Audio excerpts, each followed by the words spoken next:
दूल्हा house complete और perfect wedding collection की हो गई है ग्रैंड ओपनिंग।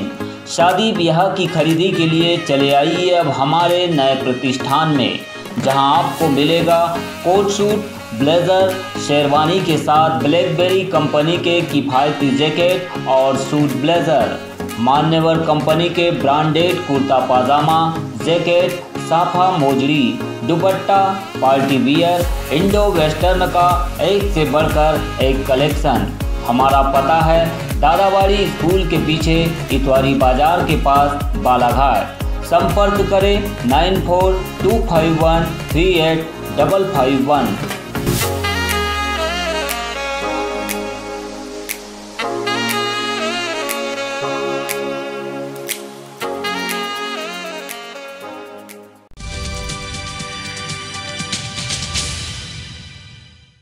मुख्यमंत्री शिवराज सिंह चौहान ने 29 नवंबर को कमिश्नर, कलेक्टर, पुलिस महानिरीक्षक और पुलिस अधीक्षकों की वीडियो कॉन्फ्रेंस में प्रदेश की कानून व्यवस्था को लेकर समीक्षा की। इस दौरान कलेक्टर बालाघाट के NIC video conference room Balaghat में कलेक्टर गिरीश कुमार मिश्रा, अतिरिक्त पुलिस महानिदेशक आशुतोष राय और पुलिस अधीक्षक अभिषेक तिवारी मौजूद रहे। समीक्षा के दौरान बालाघाट जिला धारणाधिकार अभियान के क्रियान्वयन में प्रदेश में प्रथम स्थान पर पाया गया। बालाघाट जिले में इस अभियान के अंतर्गत नगरीय क्षेत्र बालाघाट, वारासिवनी एवं बैहर के कुल 460 प्रकरणों में से 353 प्रकरण स्वीकृत किए गए और इन प्रकरणों में भूमि स्वामी अधिकार पत्र प्रदान किया गया है। वीडियो कॉन्फ्रेंस में माफिया के विरुद्ध कार्यवाही, महिला अपराध नियंत्रण और कानून व्यवस्था की स्थिति तथा अतिक्रमण से मुक्त भूमि के उपयोग की भी समीक्षा की गई।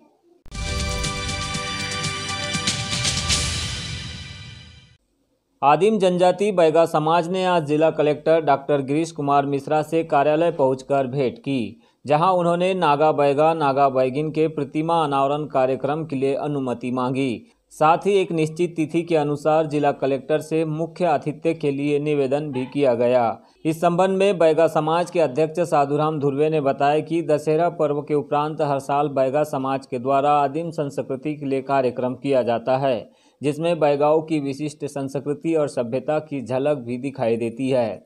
इस बार बैहर के घोरसी बहरा में नागा बैगा और नागा बैगिन की प्रतिमा का अनावरण किया जाना है। कलेक्टर मिश्रा ने जल्द ही इस आयोजन के लिए तिथि निर्धारित कर समय अनुसार पहुंचने के लिए आश्वस्त किया है।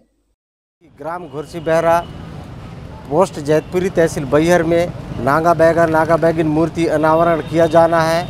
उसमें से भव्य बैगा अपने वेशभूषा परिवेश में दिखाई देंगे और बड़े धूमधाम से मूर्ति अनावरण नागा बैगा, नागा बैगिन किया जाना है। लेकिन कलेक्टर महोदय के द्वारा हमको बहुत खुशी हुई कि उन्होंने कहा है कि मैं ज़रूर अवश्य आऊँगा उस कार्यक्रम में, मेरे मुख्य अतिथि के रूप में मेरे मार्गदर्शन के माध्यम से पूरा कार्य होंगे। और उन्होंने अभी डेट नहीं दिया है, इसके लिए उन्होंने एक नियुक्ति डेट तय करके देंगे। सर, जय जोहार।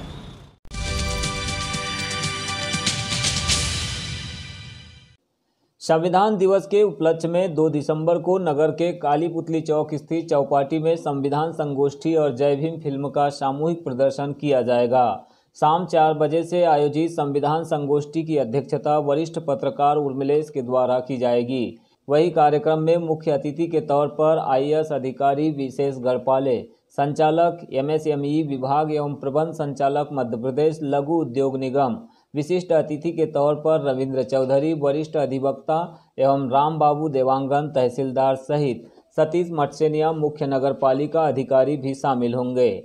कार्यक्रम प्रभारी सिद्धार्थ सेंडे एवं कार्यक्रम के संयोजक कपिल मेश्राम ने इस संबंध में आज पत्रकारों से चर्चा की। मुख्य उद्देश्य यह है कि इस देश में अगर लोकतंत्र जीवित है तो उसका आधार इस देश का संविधान है। इस देश में schedule caste, schedule tribe, OBC या माइनॉरिटी को इस देश में रक्षण के लिए भी अगर कोई आधार है तो वो इस देश का संविधान है। और इस देश के संविधान पर प्रत्येक व्यक्ति को अपने अधिकारों की जानकारी देने के लिए हमने इस संविधान संगोष्ठी का आयोजन किया है। और देश के प्रतिष्ठम जो प्रशासनिक मस्तिष्क हैं, सम्मानीय विशेष गढ़पाले जी, उनके मुख्य आतिथ्य में ये कार्यक्रम हो रहा है। और देश के बड़े पत्रकारों में जिनकी गणना की जाती है, ऐसे सम्मानीय उर्मिलेश जी, वो भी इस कार्यक्रम में मुख्य वक्ता के रूप में शिरकत कर रहे हैं।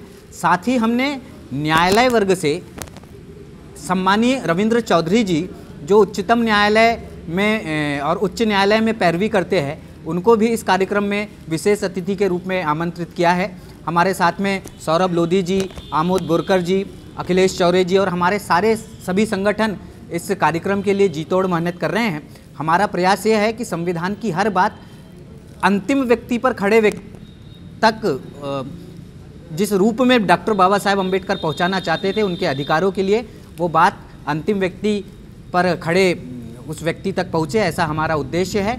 और हम निरंतर इस संविधान संगोष्ठी के बाद भी ऐसे इन संगठनों के साथ में ऐसे कई कार्यक्रम करने वाले, जिसके माध्यम से लोगों में संविधान और उसके अधिकारों को लेकर जन जागृति व्याप्त हो। 2 दिसंबर संविधान दिवस के अवसर पर 26 नवंबर से लेकर 2 दिसंबर तक जो संविधान सप्ताह चल रहा है, उसी को लेकर संविधान दिवस के अवसर पर संविधान संगोष्ठी का आयोजन एवं जय भीम फिल्म का सामूहिक प्रदर्शन स्थानीय कालीपुतली चौक चौपाटी में किया जाएगा। इस संविधान दिवस के अवसर पर नई दिल्ली से हमारे बीच में नवभारत टाइम्स और हिंदुस्तान टाइम्स के वरिष्ठ पत्रकार और लेखक उर्मिलेश जी और IAS विशेष गढ़पाल जी का हमको आतिथ्य प्राप्त होगा।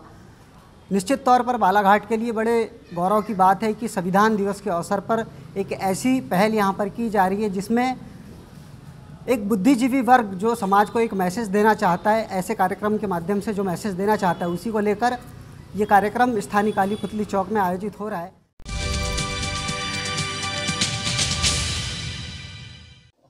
बड़ादेव भवन मलाजखंड में संविधान दिवस समारोह पूर्वक मनाया गया। इस मौके पर महापुरुषों के छायाचित्रों पर माल्यार्पण के बाद रैली भी निकाली गई। यह रैली नगर के विभिन्न मार्गों का भ्रमण करते हुए अंबेडकर चौक के रास्ते होकर वापस कार्यक्रम स्थल पहुंची, जहां पर संविधान के सिद्धांतों और प्रावधानों के साथ ही अधिकारों को लेकर सामाजिक कार्यकर्ताओं ने अपने विचार रखे। हेमलाल धुर्वे ने संविधान की विभिन्न धाराओं और लोगों के प्रमुख अधिकारों पर जानकारी दी। इस अवसर पर कार्यक्रम का सफल संचालन पुस्तकला धुर्वे ने किया। वही कार्यक्रम अध्यक्ष के तौर पर साहब सिंह मरावी, प्रमुख अतिथि इंदिरा मरावी, सामाजिक कार्यकर्ता यशवंत धुर्वे, पत्रकार अशोक एगारे, अधिवक्ता सुनील बेले, सुदर्शन समाज के अध्यक्ष दिलीप मल्लिक, दीपा धुर्वे, रजनी खोबरागड़े, ब्रजेश रंगारे और नेमन सिंह मरकाम सहित अन्य लोग मौजूद रहे। बाबा साहब ने जो कहा वो बात दिख गया, और आज हमारी 5वीं अनुसूची की ही बात नहीं, ऐसे बहुत सारे जो है संविधान के अंदर जो अनुच्छेद है उसका इम्प्लीमेंट नहीं हो रहा है, क्रियान्वयन नहीं हो रहा है। अगर क्रियान्वयन क्यों नहीं हो रहा है, ये क्रियान्वयन कराने के लिए हम लोग स्वतंत्र हैं, क्रियान्वयन हम करवा सकते हैं, लेकिन हमको जागरूक होना पड़ेगा।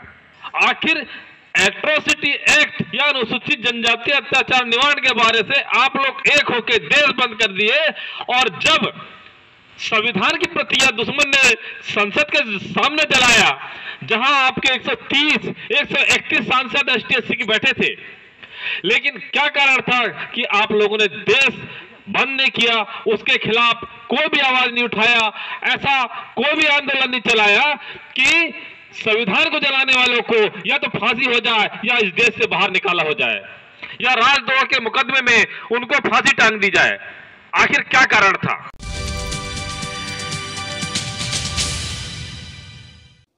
मध्य प्रदेश शासन के द्वारा कोविड-19 से मृत लोगों के परिवारों को 50,000 रुपये की सहायता राशि देने का निर्णय लिया गया है। जिले में अब तक कुल 309 आवेदन प्राप्त हुए हैं। इनमें से 12 आवेदनों में 50-50 हज़ार की सहायता राशि मंजूर भी हो चुकी है।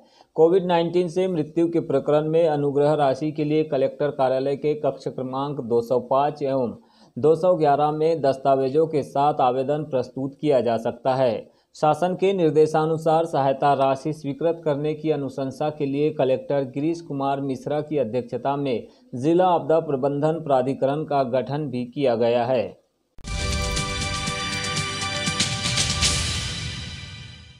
जनसुनवाई कार्यक्रम में आज कुल 60 आवेदकों ने अपनी समस्याओं के निराकरण के लिए शिकायत की है। बैहर तहसील के ग्राम गुराखारी से राकेश कुमार मरकाम एकलव्य विद्यालय उकवा में पुनः काम पर रखने की मांग लेकर पहुंचे, जबकि गायखुरी निवासी सुशीलाबाई ने बताया कि पति की मृत्यु के बाद उसे घर से निकाल दिया गया है, जिससे उसे मजबूरीवश वृद्धाश्रम में रहना पड़ रहा है। अतः पति के हिस्से में उसका मालिकाना हक दिलाया जाए। अनमोल बैगा को रेड क्रॉस से उसके मकान की दयनीय स्थिति के लिए 2000 की सहायता राशि प्रदान की गई। इसी तरह अन्य प्रकरणों को सुनने के बाद अधिकारियों ने उनके निराकरण के लिए आवेदकों को आश्वस्त किया। जन सुनवाई में कलेक्टर गिरीश कुमार मिश्रा, अपर कलेक्टर शिव गोविंद मरकाम, संयुक्त कलेक्टर सीताराम प्रधान, डिप्टी कलेक्टर आयुषी जैन एवं अन्य विभागों के अधिकारी मौजूद रहे।